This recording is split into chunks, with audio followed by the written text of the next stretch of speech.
How did we meet? I don't remember.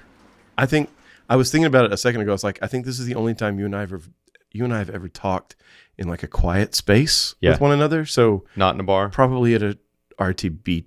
It was probably at Magnolia Motor Lounge at a RTB2 show.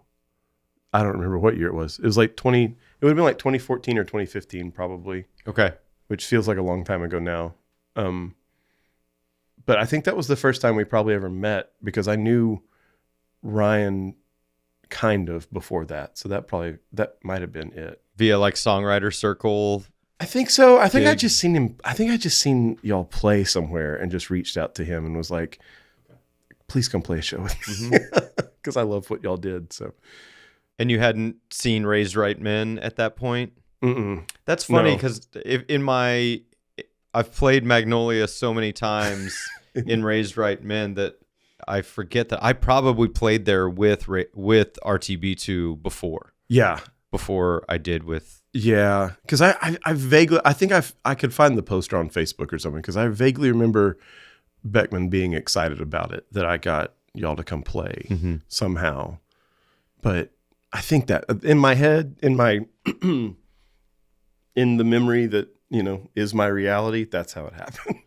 So, and the secret, by the way, to anyone listening, if you want to book RTB2, is just ask Ryan. You don't have to promise anything. I feel like every time somebody reaches out to him to be like, will you come play this show? He gets excited. And he's like, he calls me and was like, dude, someone wants us to come play. Yeah. And I'm like, well, yeah, of course they do. And I think that's what makes him the musician that he is like having that attitude in general of like, this is great. Everything's awesome. And I want to play this music. And it's just, I have craved that interaction from him in the past. Like, oh, I need a dose of this sort of energy to like, remember that this is really a lot of fun and to approach this from like a, I don't know, an innocent side of things, I guess, or whatever, if that makes sense. So yeah, no, that's definitely it. Yeah. Is I think some parts that may be a grind for him, the idea of actually just being able to go somewhere, set up and do our thing the way we do it is still really fun and still really exciting. Yeah. And I can see why too with that like duo setup, because you've been posting videos. Somebody has been on the Instagram. It's of, him. Like, old shows of y'all. And I'm just like, that is just so much fun. There was one where he was like running across the stage and making like a squealing sound in the amp. And I was just like, the freedom of that is just like so inspirational and beautiful. That has to be from around that era, because I remember that's from like Wildflower Fest, I think so. Yeah. in which we're doing one coming up. And I think that's what reminded him that, oh yeah, we have this footage. But we played on that stage, and coming up a little later was Cracker. And like we were walking off, and I think I had like handfuls of, when your drummer plays like a backline kit, you still have to bring all this random still junk. Stuff. Yeah. And so I'm walking by with like all this, probably trying to make one trip to my car. And I see David Lowery, and he's like, hey, were you just in that last band? And I said, yeah. And he goes, hey, you guys are really cool. Yeah. And I was like, what? Yeah. Like, there you go. You just made my day, sir. Yeah. Yep. Absolutely. And now I realize he was making fun of me. And Really? No, I'm messing around. This is that voice in your head we talked about earlier. Yeah. I feel like there was a Simpsons thing where it's like it like flashes back to Homer in high school, and some girl walks up to him and is like, Homer Simpson, I think you're cool. And they're walking away, and her girlfriend is like, that was cruel, Sandra. Like, Grady, everybody likes you a lot. That's me and David Lowery. You're a very good drummer, and everybody likes you a lot. That video of him running across the stage, though, I was definitely like, man, those days are gone. Yeah, no kidding. Yeah. Who can do that? Who's got the stamina for that anymore? He did a thing. I mean, it was at a song swap that I did at Dan's last year with him and Chris Welch, I think. Mm-hmm. And and Ryan showed up with just like his backpack of pedals, like, because I, spent all this time like curating a pedal board and putting stuff together. And he just showed up with a backpack full of pedals. And when he set it down, he just like under his breath to himself said, well, let's see what kind of landmines I can set for myself today. And I was like, God, like, what planet do you live on? Because I want to go there and Yeah. like stay there. That's awesome. Like, not having any presets, not having any presuppositions about it all, just pulling some stuff out and going, let's just make music. You Yeah. know? Like that's such a beautiful thing. Yeah, I think that's cool too, and I've tried to get better about that. Same. Not going with the same gear every time. Yeah. I've got so many different snare drums, and I've got 3 or 4 different like kits that are Yep. all ready to go, and I'm like, why not take them out? Yeah. I have been attempting it as well. Like, if I'm going to go play some like solo thing, instead of taking the, traditional acoustic guitar or whatever, like show up with the electric, but with no pedals, and just see if I can make something interesting happen that's not just bashing on the guitar. Yeah. Or or take a 12 string and play a 12 string for 3 hours and just see, oh, that'll be fun, like just do different things with it. Cause to get, I don't know, once you do it long enough, you lose that sort of spark of that this is fun. Yeah. So. And those things are meant to be played. Yeah, they're fun. They're tools, they're toys. It's a hoot. I got rid of a drum this week that I was like, I'm never gonna. I played it so long in a few different situations, and I was like, I'm never gonna play it again. Yeah. It's an odd piece, and I took it to a guy who I knew would be very excited about it. Yeah, and he like made me a lowball offer, and I was just like, yeah, fine. Like I don't care. Oh, no. Well, it's fine. And I traded him some stuff, and I was like, I'm going to trade him for some things that I'm going to use, and he can take the thing that, and he might not even sell it. I was like, I'll be mad if he lists it for twice as much as he gave me for it. But if he just wants it in his collection and he wants to let it sit somewhere, like I have been doing, fine. Yeah, absolutely. Because it's not my problem anymore, and I don't care to do that. Yeah. I always I'm the same way with records. Like, I don't collect baseball cards. I collect baseball bats. Yeah. Really? Well, it's like, I want to play them. Oh, yeah. Okay. Like, get it. I don't care. Sorry, like, in a little case. It's like, wow, that's an interesting collection to have. A little thing. Yeah. I don't care anything about. And I'm not that kind of collector. I collect things because I want to play them. I don't sell instruments. Like, the only time I've ever sold an instrument that I bought was because I needed to pay rent. And really didn't have any other way to make money off of it. So, but everything else that I've ever bought has been something that I've owned forever. Cause like, I just love all of them, and I'm not a good horse trader as far as gear goes. So if I like something, I'll buy it, and then it's just there forever. Mm-hmm. It's never going anywhere. Same. Yeah. Pretty much. I hear you. Yeah. So I'm, if that gig was 2014, how long had you been at it at that point? That's a good question. 2014, I probably would have been playing like full-time music for just like 2 years at that point, or maybe a year or two. In trying to like search back through your discography, that 2014 is the date. That's your first record. That's technically the first album. I took the actual first album off the internet because it was on Scrubbed. Yeah. It was on Bandcamp. I made it in college in like 2008 when I graduated. I moved home to Benbrook, and was living in my parents' house, and had a computer that had GarageBand for the first time on it. And so I made this album all by myself, and it's just not good, but I did it, and I was really excited about it back then. And so when Trails and Traces came out, I kind of like, just the story behind Trails and Traces was so important to me that I just didn't want anything else to like be around that and have it like muddy what I was trying to do with that, and the story I was trying to tell with all that. Recreating yourself. Kind of, yeah. Like, because Trails and Traces was an album that I wrote after my wife passed away in 2013.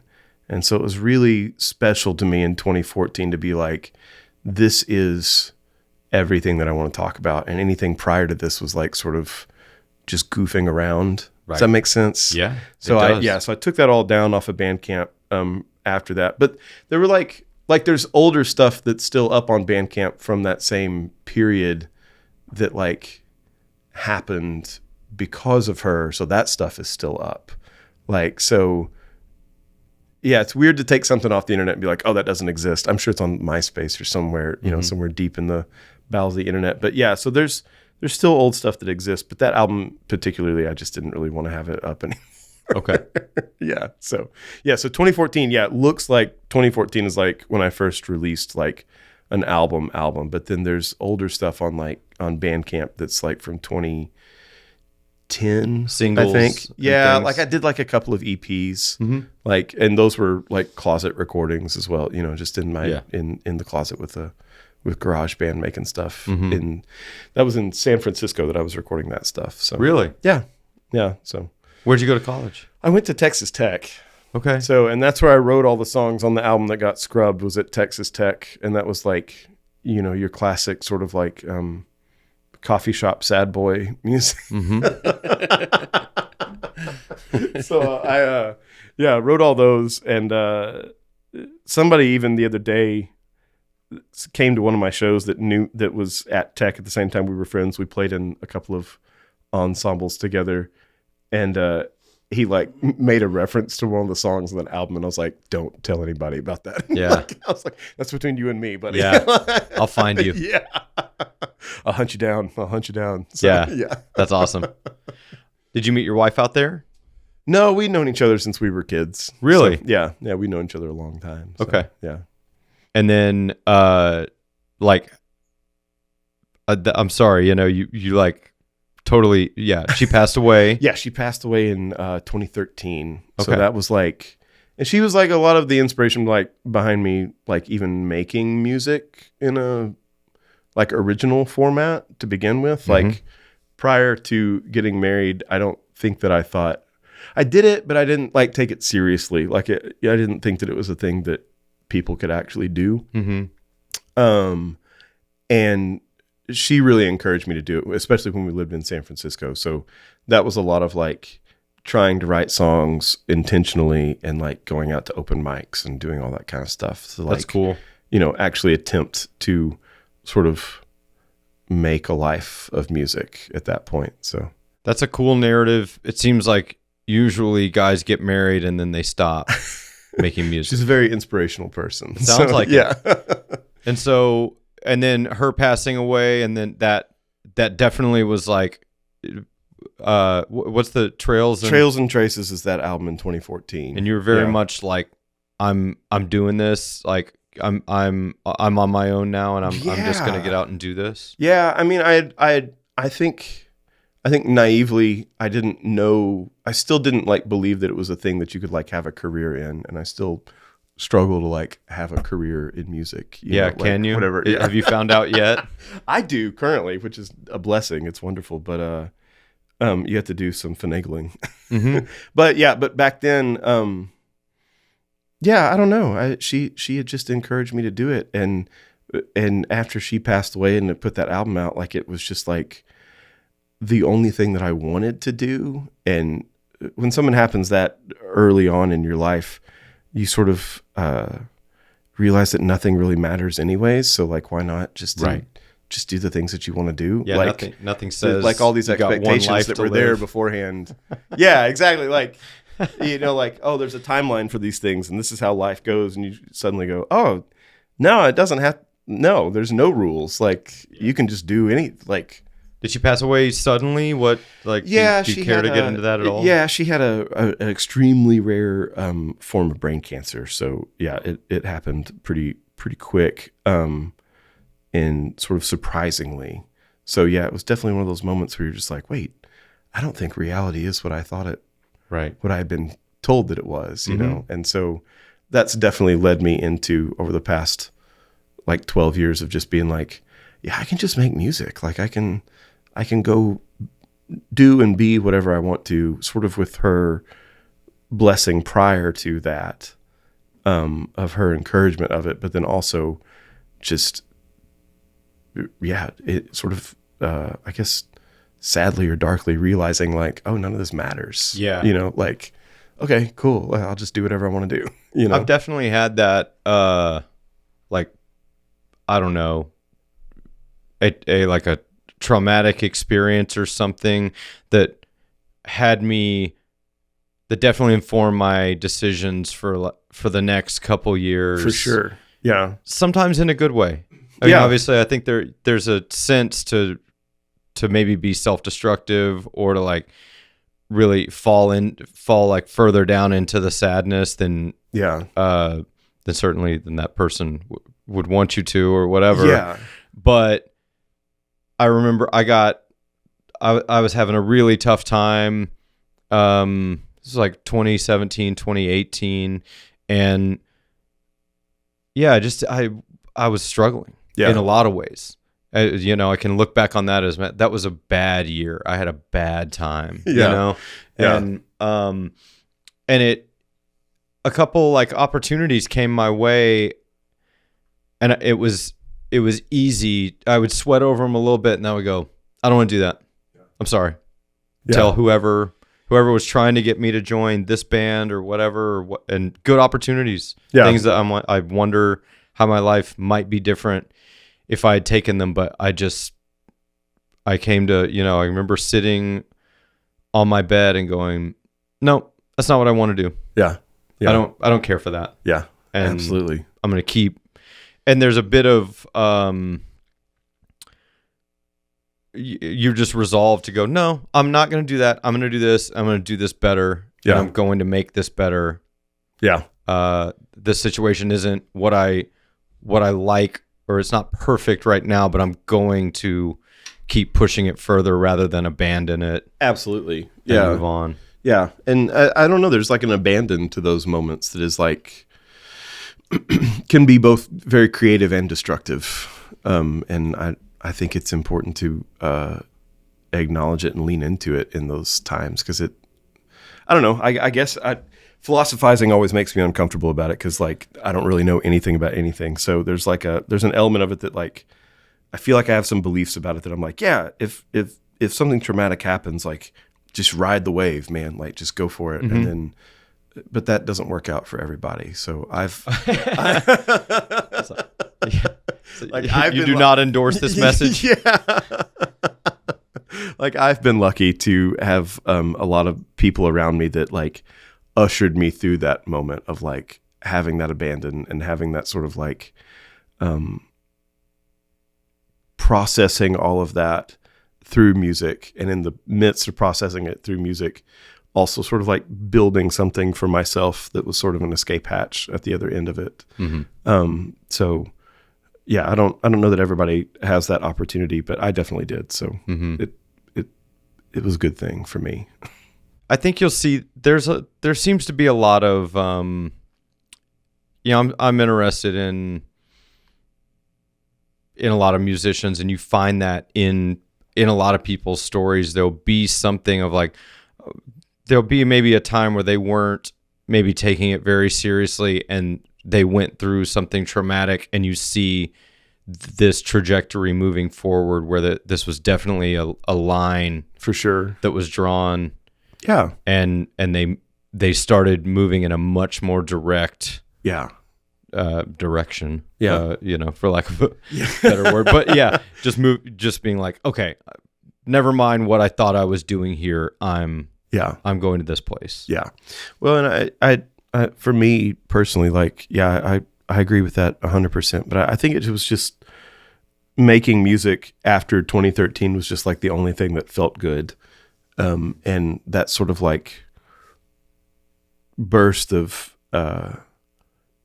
whatever kind of energy that, like saying energies feels like a positive word, but it's energies, anything that's like moving or vibrating or whatever. So that burst of whatever that energy was has pushed me in a lot of interesting directions and opened up a lot of things in my mind and in my world that I didn't think were going to happen. So, and music was sort of like the surfboard on that wave, mm-hmm. So mm-hmm. Yeah. So I definitely view you as kind of, you have the like troubadour thing. Like I'm going to continue traveling. I've got this, I can do it on my own. I can do it with a band. Yeah.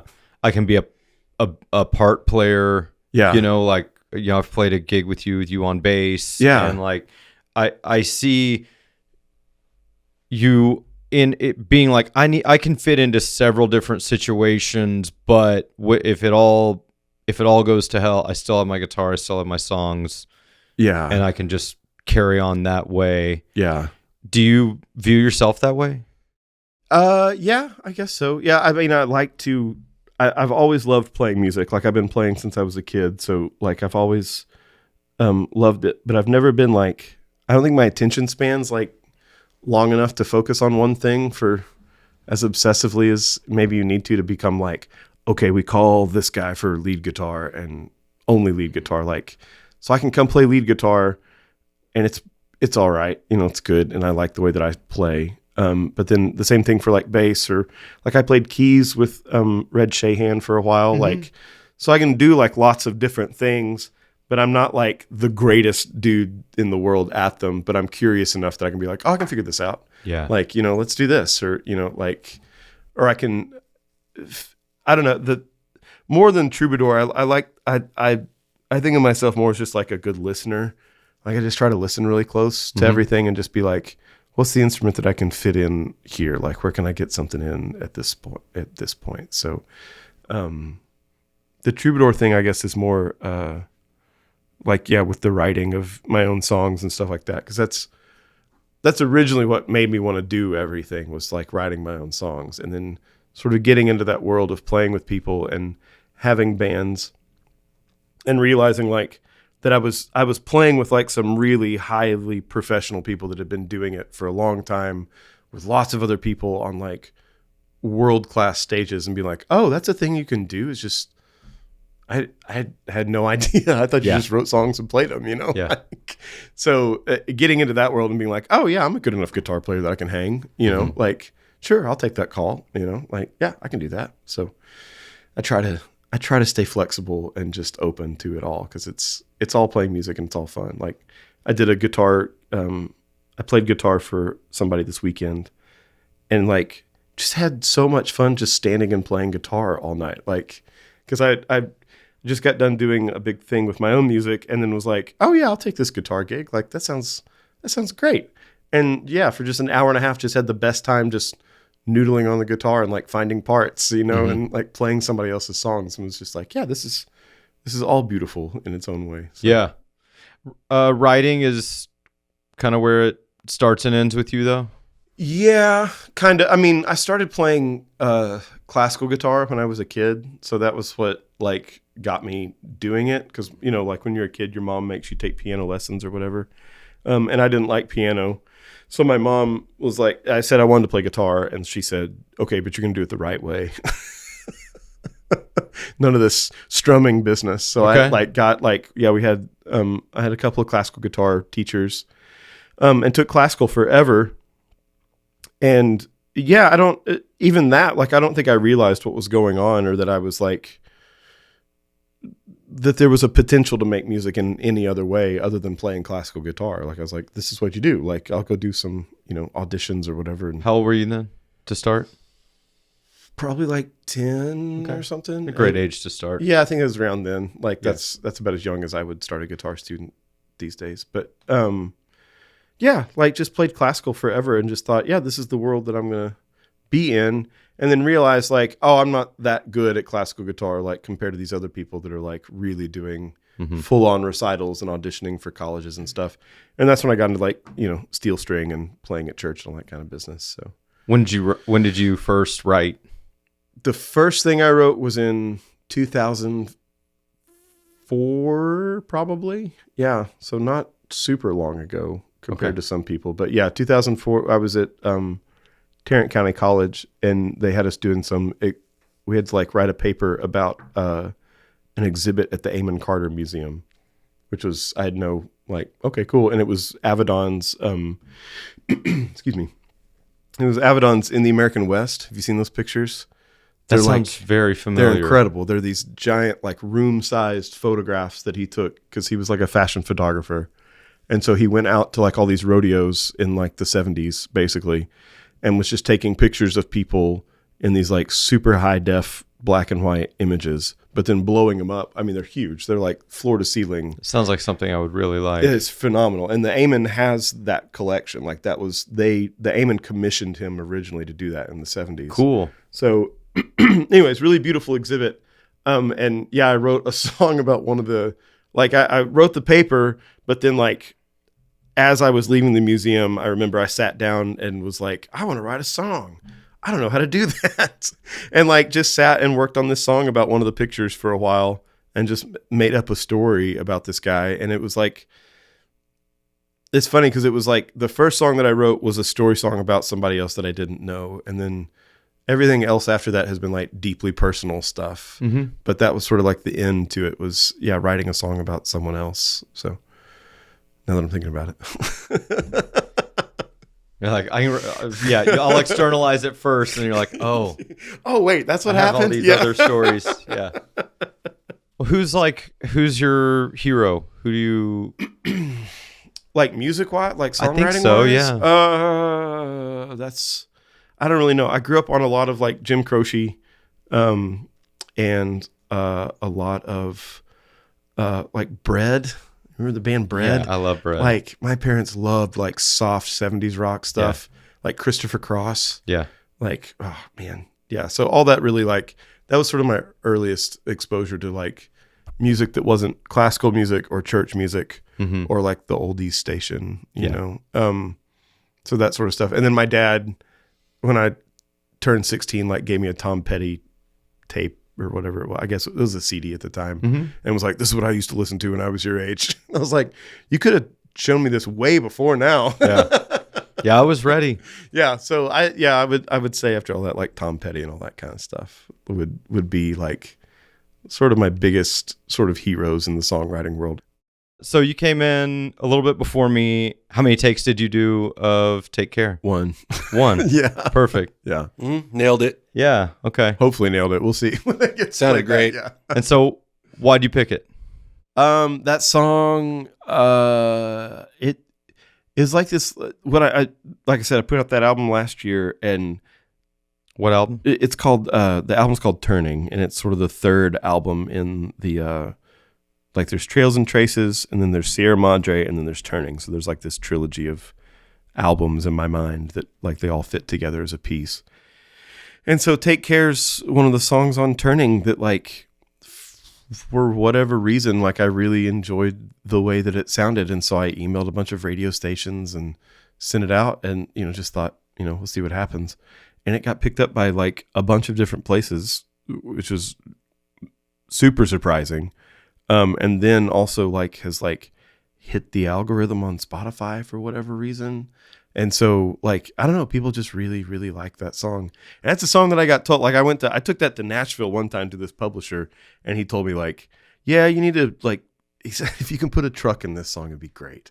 And I was like, I get it. Like, and I'm not opposed to it, but I just don't know how. Maybe I'm not that good of a songwriter that I have no idea how I would put that into this song. But then I released it, and it's like everybody seems to really enjoy that song quite a bit. Without the truck? No trucks. Yeah. Maybe, you know, next record? Trucks. More trucks. Yeah, more trucks. You could call the record that. More trucks. Yeah. Jacob Furr. More trucks. More trucks. And take it back to that same guy. The album's called More Trucks. More trucks. Here's my press kit, bro. Yeah. Jacob Furr, Trucks on the Tracks. Yeah. So, yeah. Take Care. That's the song that I've recorded. Okay. Well, let's go. Actually, this is the intro. You're going to actually go play it now. Oh, yes. Yeah. I tried to do this organically, and we have failed. That's all right. Brian can cut around. It's close enough. I like this better. Do not cut this out. Do not cut this out. Reality out television show editing and splices. Taking my shirt off so we can't. For the record, I have played the song already. Don't let anyone lie to you. The truth is out there. All right. Believe. All right, man. Thanks so much for coming by. Thanks for having me. If there's anything else you want to like tell people or anything about yourself, please do. I love just getting to visit with you. I just like getting to talk to you, but like I said, like in a place that's not a noisy bar after a show. So We do find at those places too, though. yeah, We but it's usually, nice. Yeah, it's different. It's nice. different. Yeah.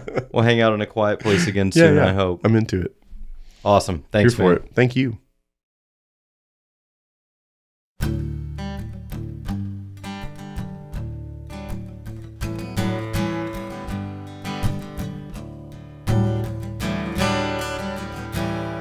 Well, take care of the things that get left behind. Don't let them fall beneath the dust of time. 'Cause the darkness comes without, the darkness comes within. It'll try to take everything you've been given. So take care, take care, take care. And take care of the dreams that grow in your mind. Give them water, set them out in the sunlight. 'Cause the darkness comes without, the darkness comes within. It'll try to take everything you've been given. So take care, take care, take care.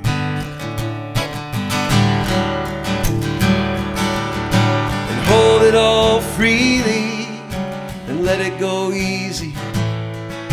The open hand is ready to receive.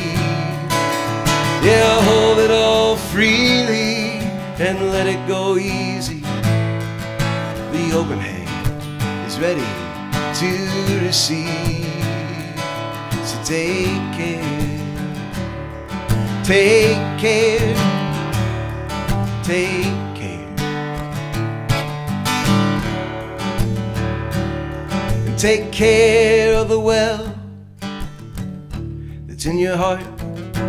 Draw deeply on its waters. Don't let down your guard. 'Cause the darkness comes without, the darkness comes within. It'll try to take everything you've been given. And take care of the ones that need your love. Don't keep them waiting long, no. Just fill them up. 'Cause the darkness comes without, the darkness comes within. It'll try to take everything you've been given. So take care, take care, take